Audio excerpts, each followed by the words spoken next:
श्री शिवाय नमस्तुभ्यम दोस्तों। आप सभी लोग जानते हैं कि धनतेरस बहुत जल्द आने वाली है और कई सारे लोग नहीं जानते कि धनतेरस के दिन धन्वंतरी जी की पूजा कैसे की जाती है या लक्ष्मी जी की पूजा कैसे की जाती है और किस तरीके से पूजा करने से लक्ष्मी जी हमारी मनोकामना को पूर्ण करती हैं। तो इस वीडियो में हम आपको धनतेरस की संपूर्ण विधि बताने वाले हैं जो कि पंडित प्रदीप मिश्रा जी ने ही अपनी कथा में बताई है।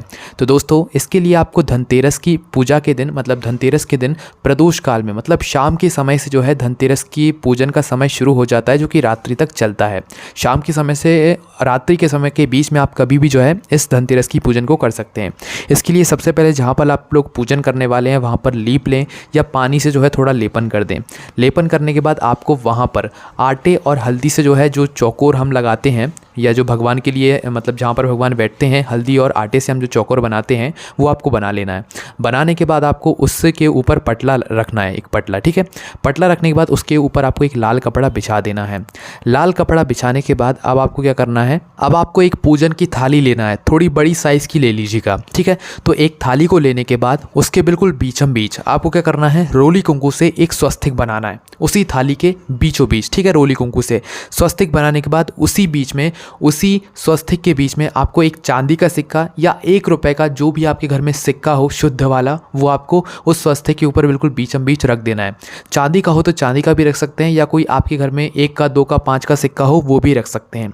रखने के बाद अब आपको करना क्या है, 7 दीपक तैयार करना है। किस चीज़ के? आटे के दीपक, ठीक है। 7 आटे के दीपक लंबी बाती के, उसमें आपको घी डालना है, ठीक है। ये 7 दीपक आपने तैयार कर लिए।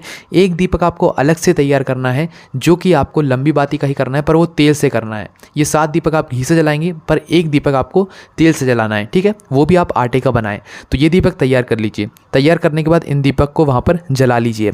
अब जो आटे का एक दिया आपने बनाया है, मतलब आटे का जो एक दिया तेल से आप लोग जला रहे हो, उसको आपको क्या करना है कि आप जब लक्ष्मी जी की पूजन कर रहे हो तो आपका जो सीधा हाथ पड़ रहा हो उस सीधे हाथ पर लक्ष्मी जी के उस साइड जो है आपको वह एक दीपक तेल का रख देना है। अब आप जहाँ पर लक्ष्मी जी की पूजन कर रहे हो मतलब जो आपकी थाली है ना, उसमें आपने जो सिक्का रखा है वह आप ये समझिए वह आप लक्ष्मी जी के वहाँ पर पूजन कर रहे हैं, ठीक है। तो आपको अपने उल्टे हाथ की तरफ एक जो है तेल का दीपक रख देना है जलाकर। उसके बाद जो 7 दीपक हैं वह 7 दीपक आपका जो है उल्टा हाथ जो होगा तो उस उल्टे हाथ की तरफ आपको जो है 7 दीपक रख देने हैं वहीं पर लक्ष्मी जी के पास में, ठीक है। जलाकर रखने के बाद अब आपको जो है क्या करना है कि रोली, कुमकुम, अबीर, गुलाल, हल्दी, चंदन, लाल धागा, अमर बेल के टुकड़े, कमल गट्टे, हल्दी की गांठ, ये सब जो है आपको अपनी पहले से थाली में तैयार करके रखना है। और इससे क्या करना है, लक्ष्मी जी की पूजन करना है। लक्ष्मी जी मतलब जो आपने सिक्का बीच में रखा हुआ है उस स्वस्तिक के बीच में, इन सभी चीज़ों से रोली, कुमकुम, अबीर, गुलाल, चंदन, कमल गट्टा, लाल धागा, मोली, लच्छा जो भी है उस सब से आपको लक्ष्मी जी की पूजन करना है। पूजन करने के बाद अब आपको करना क्या है कि आपको जो है जो सिक्का आपने रखा हुआ है स्वस्तिक के बीच में उस सिक्के को उठाना है। उठाने के बाद आपको उसमें मोली आपने जो ली है लाल कलर का धागा जो है उस पर लपेट देना है।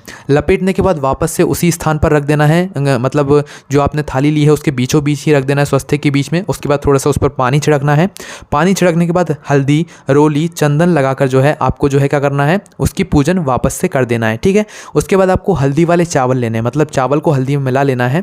हल्दी वाले चावल अपने उल्टे हाथ में रख कर आपको जो है सिक्के की पूजन करना है, मतलब वहाँ पर लक्ष्मी जी का स्मरण करके आपको पूजन करना है अपने उल्टे हाथ में चावल को रखते हुए। और यह चावल आपको धीरे धीरे उसी सिक्के के पास छोड़ते जाना है जहाँ पर आपने इस थाली में अपना सिक्का रखा हुआ है, ठीक है। थोड़े थोड़े करके छोड़ते जाना है। जब आप लोग ये चावल के दाने छोड़ें तो उस समय आपको क्या करना है कि गणेश जी का स्मरण करना है, सभी भगवान जी का स्मरण करना है। लक्ष्मी जी, शिव जी, विष्णु जी, सभी भगवान जी का स्मरण करना है। गणेश जी का सबसे प्रथम स्मरण करना है, रिद्धि सिद्धि का स्मरण करना है। उसके बाद जैसे ही आपकी पूजन हो जाए तब आपको 7 अमर बेल के टुकड़े जो है लेने हैं, जिससे आपको लक्ष्मी जी की जो मतलब लक्ष्मी जी के पूजन में काम आती है। हमेशा अच्छे कामों में जो है अमर बेल के टुकड़े यहाँ पर काम आते हैं, ठीक है। 7 अमर बेल के टुकड़े, 7 कमल गट्टे, 7 हल्दी की गांठें, हल्दी की गठान जो है लक्ष्मी जी को आपको समर्पित करना है। दोनों हाथों में पिसी हुई हल्दी रखना है। आप समर्पित करने के बाद दोनों हाथों में पिसी हुई हल्दी रखकर आपको जो है 7 बार सिक्कों पर चढ़ाना है मनोकामना को करते हुए। तो जब आप लोग 7 बार हल्दी अपने दोनों हाथों में रख कर पिसी हुई हल्दी जो है सिक्के पर चढ़ा रहे हो, तो जैसे ही आपकी 7 बार हल्दी चढ़ जाए तो आपको वहीं पर बैठकर भगवान से अपनी मनोकामना बोल देनी है, जो भी आपकी मनोकामना हो। उसके बाद रोली कुंकू से जो है रोली कुंकू आपको लक्ष्मी जी को समर्पित करना है।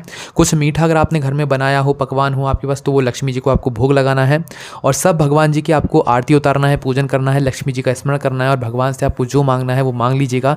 यहाँ पर ये जो पूजन है धनतेरस की, ये समाप्त होती है, धन्वंतरि की पूजन समाप्त होती है।